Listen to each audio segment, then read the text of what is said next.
છે, વિનંતી કરું આપ સૌને કે 40 લાખની અંદર આ જુનાગઢની પવિત્ર ધરતીના 5000 પાટીદારો એની અંદર હોય અને એના માટે સૌ લોકો આવશો 5000 પાછળથી કોઈનો હાથ ઊંચો નથી થતો, વડીલોનો આવશો? અચ્છા 10,000 નહીં 5,000 બહુ છે આપણે, કેમ કે અચ્છા એનું કારણ છે કે સિંહના ટોળાના હોય. એમાં ઘણી વાર અમે ગિરનાર આવીએ ને એટલે અમારા જે સાથે ઓલા સ્કોડિંગ હોય અમને એમ કે સિંહના ટોળાના હોય, પણ અમે જ્યાં પણ સિંહ જોયો તો 2-5 સિંહ ભેગા જોયા, એટલે અમને કે સિંહના ટોળા જોઈએ ખોટી વાત કરી રહ્યા છે. પણ જે દિવસે જુનાગઢના 5,000 સિંહ અમદાવાદમાં આવશે એ દિવસે શું થશે વિચારવા જેવી બાબત છે. અને કદાચ ગિરનારનો સિંહ માંસાહારી હશે, અમે તો શાકાહારી છીએ અને અમે તો કડવાને લેવા છીએ, બોલે કડવા અને લેવે લેવા વાળા. એટલા માટે અમારી કડવી ભાષા કોઈને કડવી લાગે કે અમારું લેવાનું કોઈને પસંદ ના હોય તો ગભરાતા નહીં, કેમ કે અમે સિંહો છીએ અને સિંહ હંમેશા લોકો સાથે ઉભો રહે છે.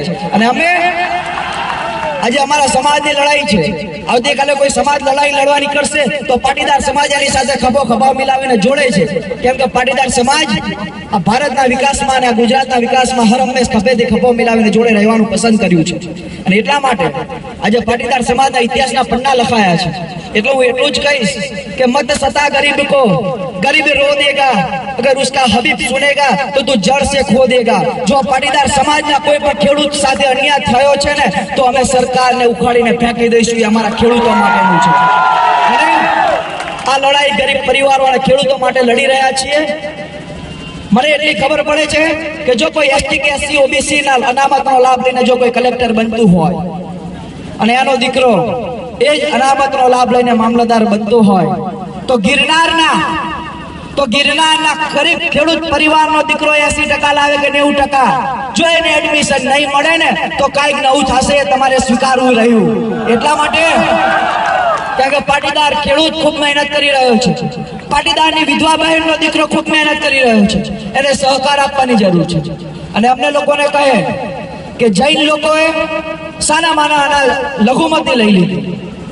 મેં તો લઘુમતી લઈ લીધી, અમને કોઈ વાંધો નથી, એમની પાસે ધન છે એટલે અમને રામ જેઠલામણી જેવા એવા હજારો લોયરો ભેગા કરીને અનામત લઈ લીધી સુપ્રીમમાં.